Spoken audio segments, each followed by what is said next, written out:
स्वागत है दोस्तों हिंदी कहानियां की एक और सीख भरी कहानी में। आज की कहानी आलसी और मतलबी अकरम की है। तो दोस्तों बिना देरी किए कहानी शुरू करते हैं। एक बार की बात है कि एक गांव में दो भाई रहा करते थे। बड़े भाई का नाम था अली और दूसरे भाई का नाम था अकरम। दोनों भाई अपने स्वभाव के कारण एक दूसरे के बिल्कुल विपरीत थे। बड़ा भाई अली हलवे पराठे की ठेली लगाता था। इसी तरह दूसरा छोटा भाई अकरम एक नंबर का आलसी था और कोई काम धंधा नहीं करता था। अकरम बस जल्द से जल्द अमीर बनने के सपने देखा करता था। एक बार की बात है कि छोटा भाई अकरम अपनी भाभी के लिए सूट लेकर आया। अकरम ने सूट भाभी को दिया जो अकरम की भाभी को बहुत पसंद आया।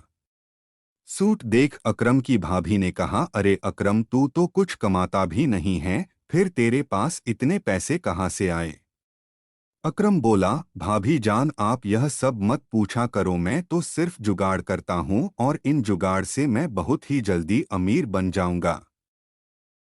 यह सब बातें सुनकर अकरम का बड़ा भाई अली बोला कि तू इन जुगाड़ों से भले ही अमीर बन जाए पर ऐसे पैसों से कमाई गई तेरी अमीरी ज्यादा दिनों तक नहीं रहेगी। इतने में अकरम बोला कि भाईजान आप तो रहने दो, आप ईमानदारी से काम करते हो लेकिन ईमानदारी से सिर्फ ज़रूरतें पूरी हो सकती हैं, अमीर बनने का सपना नहीं। इतना कहकर अकरम हमेशा अपने बड़े भाई का मुंह बंद करा देता था। अली बाजार के बीच में हलवा पराठे की ठेली लगाता था। अली का बना हलवा अच्छी क्वालिटी का होता था जिसके कारण ग्राहकों की भीड़ हमेशा ही अली के ठेले पर लगी रहती थी।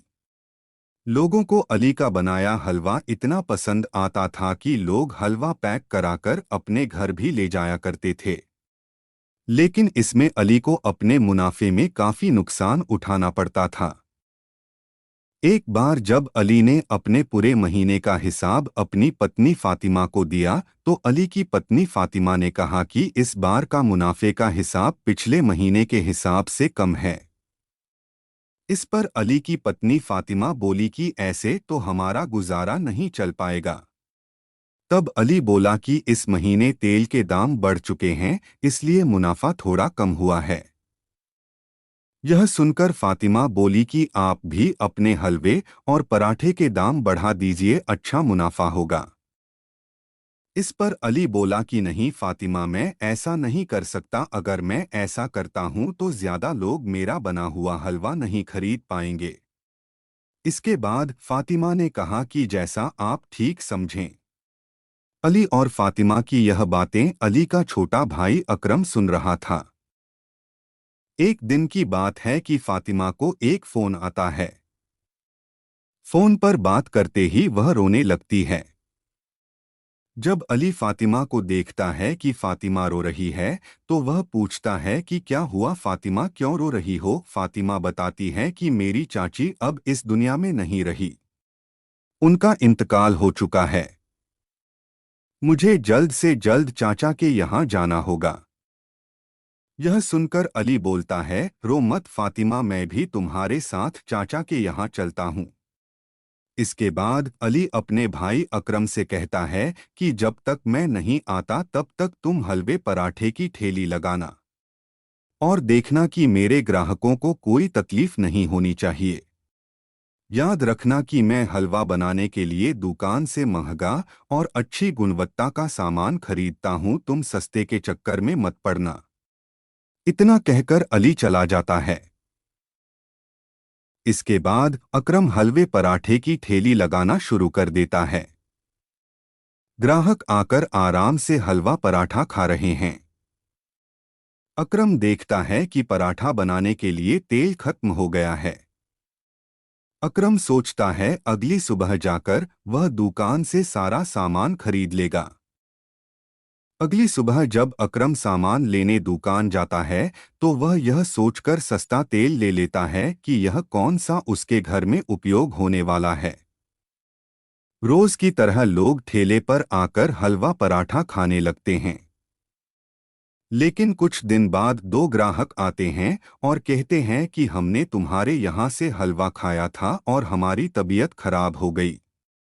तुम्हारा बड़ा भाई अली कहाँ है? हम उससे बात करते हैं कि ये कैसा हलवा बनाया। यह सुनकर अकरम डर जाता है क्योंकि वह कई दिनों से सस्ता और मिलावटी तेल में बना हलवा पराठा बेच रहा था। यह बात जब अली को पता चलती है तो वह अकरम को बहुत डांटता है और अकरम से कहता है कि वह लोगों से माफी मांगे। अकरम को अपनी गलती का एहसास हो जाता है और लोगों से माफी मांगते हुए कहता है कि वह आगे से ऐसा नहीं करेगा। उसे अपने किए पर बहुत पछतावा है। दोस्तों, इस कहानी से हमें यह सीख मिलती है कि हमें अपने मतलब के लिए दूसरों को तकलीफ नहीं देनी चाहिए। ईमानदारी और मेहनत से कमाया पैसा जीवन में सुख समृद्धि लाता है और बेईमानी से कमाया हुआ पैसा एक दिन मुसीबत लाती है। दोस्तों, ये कहानी आप सभी को कैसा लगा हमें कमेंट में ज़रूर बताएं। कहानी पसंद आने पर वीडियो को लाइक करें और वीडियो को अपने दोस्तों के साथ शेयर ज़रूर करें। ऐसे ही और हिंदी कहानियाँ पढ़ने के लिए हमें सब्सक्राइब ज़रूर करें। धन्यवाद।